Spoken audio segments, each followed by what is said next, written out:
Salut à tous, c'est Motard Geek pour WeAreFPV. Aujourd'hui, très courte vidéo dans laquelle je vais vous expliquer comment faire une capture d'écran sur la Taranis. Ça peut être super pratique pour tous ceux qui, comme moi, bidouillent souvent les réglages au travers des scripts LUA. Ça permet de faire machine arrière en restaurant les valeurs précédentes.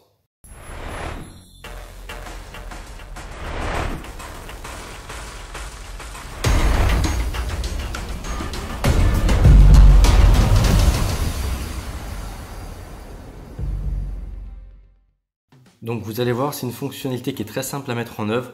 Dans un modèle quelconque, il suffit d'aller dans les fonctions spéciales.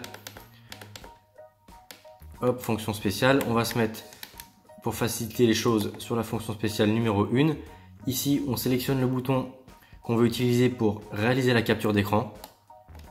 Donc moi, je clique dessus. Hop.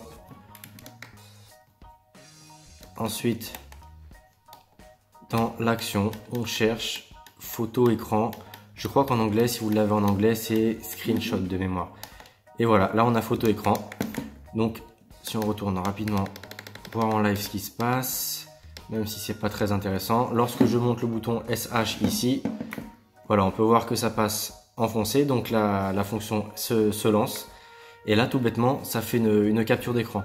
Donc là j'en viens d'en faire une des fonctions spéciales.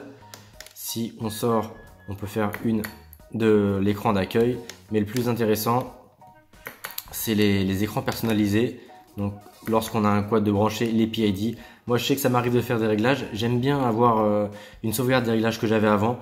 Des fois je sors le téléphone, c'est pas toujours facile de bien voir lorsqu'il y a du soleil ou quoi. Là juste un bouton et on a la capture d'écran. Donc je vais aller vous montrer sur l'ordinateur tout de suite ce que ça donne. Donc on va partir du principe que vous savez connecter la Taranis en USB à l'ordinateur.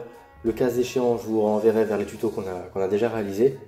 Donc une fois qu'on est sur le lecteur de la carte SD et non la carte interne de la Taranis, on va tout bêtement dans le répertoire Screenshots qui doit déjà exister.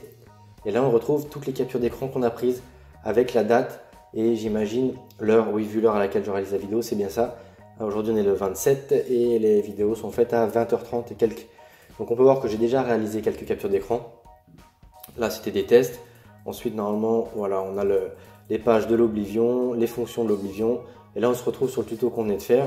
Donc, la fonction spéciale en question, l'écran d'accueil, les écrans personnalisés, les PID lorsqu'on a chargé lorsqu'on est connecté au quad. Enfin voilà, tout ce qui s'affiche à l'écran, on peut le retrouver. Par contre, vous verrez, je vous mettrai les photos sur l'article du blog. Là, vous pouvez le voir sur la capture d'écran de mon ordinateur qui est en Full HD, donc 1080p. L'image au milieu est vraiment très petite. J'ai plus la résolution en tête, mais c'est relativement ridicule. Donc on est au format bitmap, donc c'est assez lourd en théorie, mais là, vu que les photos sont très petites, ça prend pas de place.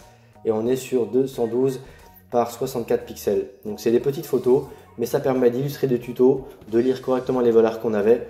Le seul problème, c'est bon, quand on prend une photo de la radiocommande, c'est qu'on ne sait pas à quel moment on l'a prise. En dehors de la date, qu'on peut retrouver aussi bien sur la photo que sur la capture d'écran. Il faut savoir quand même à quoi correspond la photo. On peut aussi faire des mémos vocaux au dictaphone. Lorsqu'on utilise l'OSD pour faire les réglages, on peut faire du DVR. Enfin voilà, il y a tout un tas de solutions. Moi, c'est celle-ci que j'utilise. Voilà, potentiellement, ça va vous aider, ça vous aidera pas. Dites-moi comment vous faites dans les commentaires. Dites-moi ce qui vous ferait plaisir comme tuto sur la Taranis, parce que là, je vais bientôt recevoir ma X-Lite, donc je vais m'y remettre.